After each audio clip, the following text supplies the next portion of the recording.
well, the reason why, that happened is because of we got to protect the victims. And victims are kids. They're minors. Like, oh, we got to protect them. So nothing could be seen. But it got odd because parents of some of these alleged kids and parents of kids that supposedly were victims that never were included in some of these prosecutions, they were speaking out. They're saying, hey, listen, we want to know what was up. And not only do we want to know what was up, we have more information that we think this guy should be taken off or his freedom should be taken away from him. Most of those people were either coddled, ignored, but it was clearly seen that there was a lot of people that cared about this Jeffrey Epstein guy, that they wouldn't fully prosecute him. And that was alarming. Now, that theory became, not only is Jeffrey Epstein providing a service to these high, powerful men that are interested in, these women or let's not call them women, these kids. What essentially happened is people believe that he started collecting data, emails, and videos of the encounter of these men with these kids, and he later used for blackmail, which kept him out of jail for a long time. Now, subsequently, if you don't know the story of Jeffrey Epstein, he was actually charged by the Department of Justice, and he was charged federally, and he was actually arrested. And, he was arrested. And by the way, I want to, for people who don't know the Epstein file, or not Epstein, the Epstein story, I'm going to give you some details that you might be like, we've heard this before. So just bear with me a bit.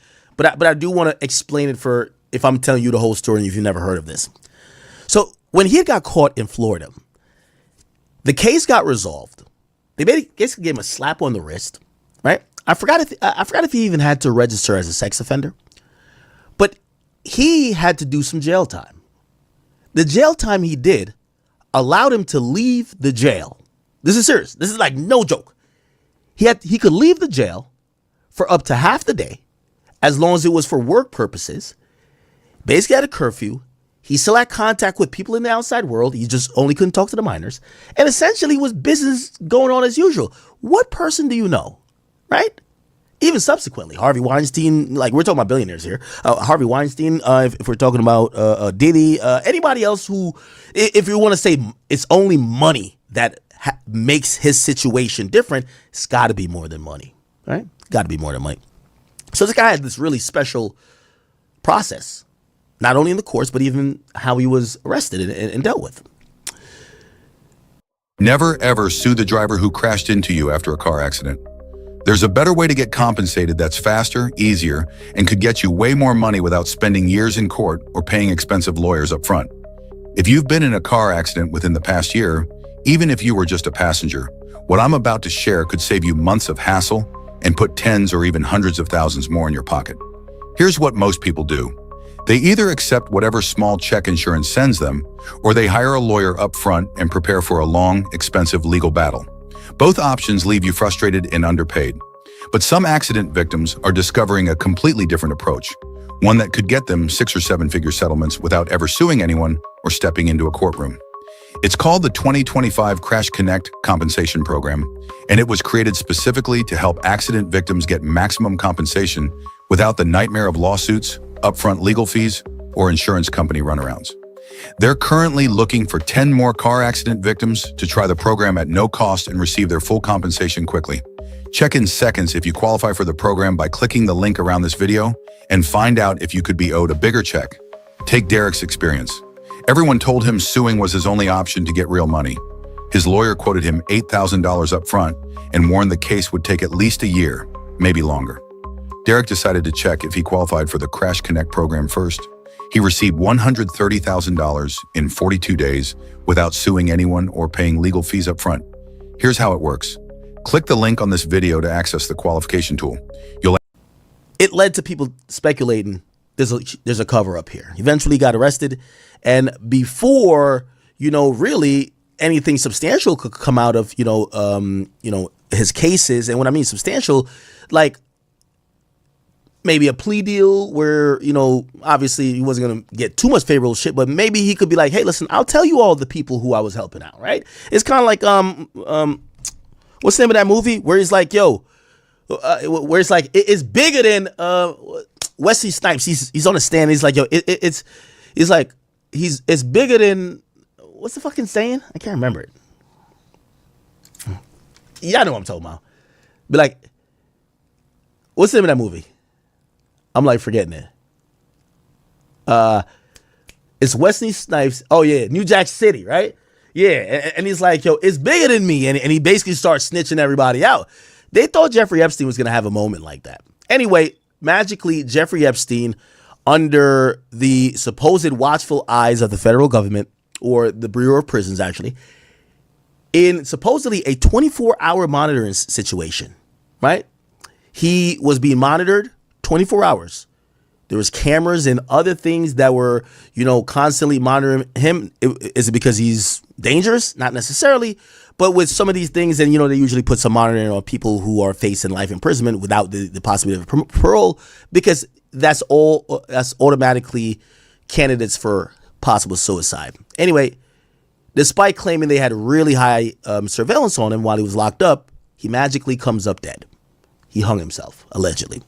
People has been skeptical about him allegedly hanging himself in the sense of, no, he didn't. Maybe somebody killed him. Now, to get into some of this possible political malfeasance, because I'm one that don't like to lean into cynicism. And cynicism means, to be cynical means like, I'm like, yo, I think there's aliens walking outside. Like, you're just kind of like out there a bit, right? So that's what cynicism is. I don't know if I'm using vocabulary. If Lil Baby's in here, bro, just donate and I'll read out one by one if I use any big words and I lose you.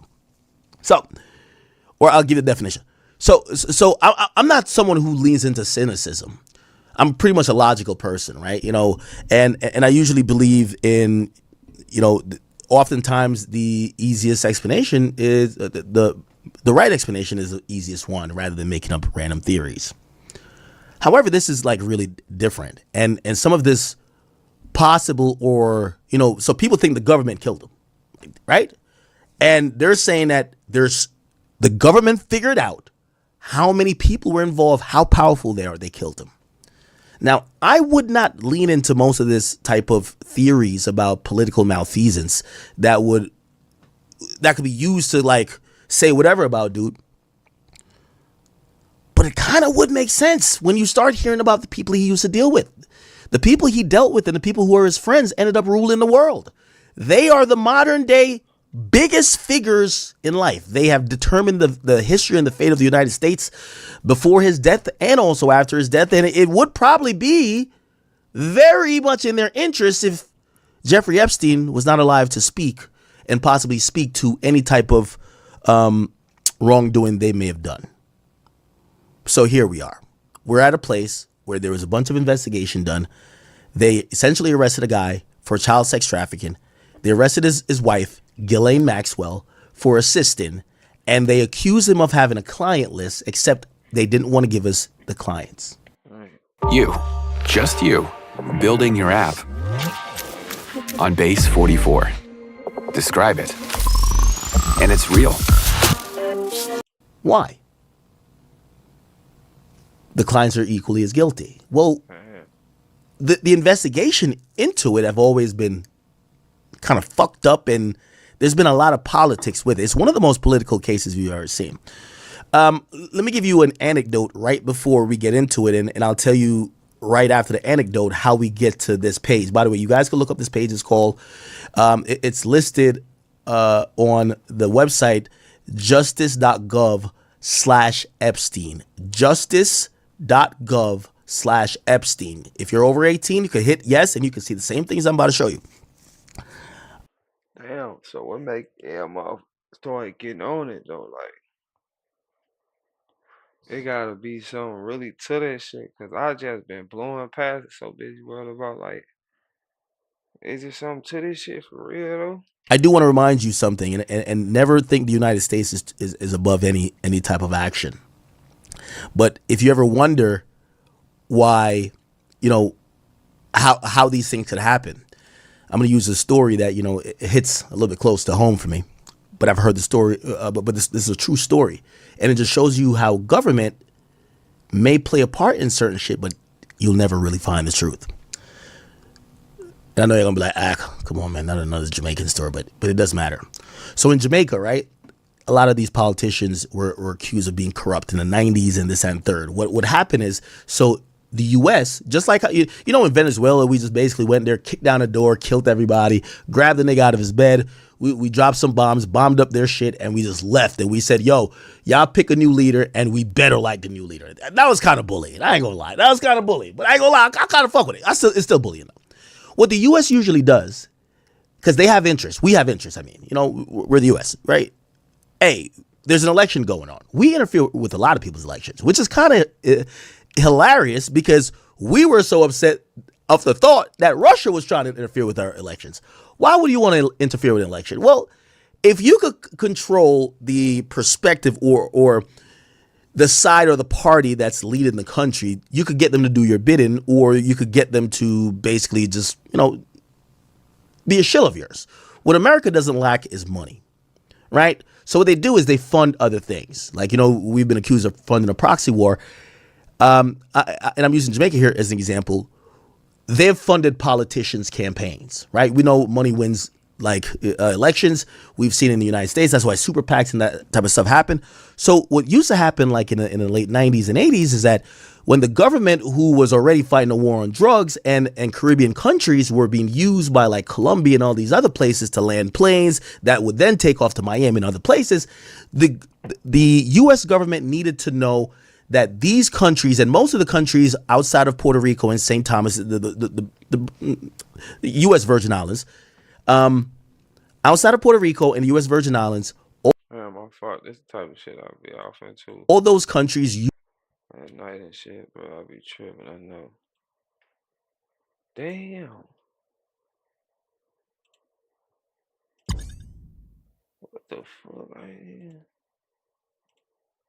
Lord, I'm steady trying to wait on that shit.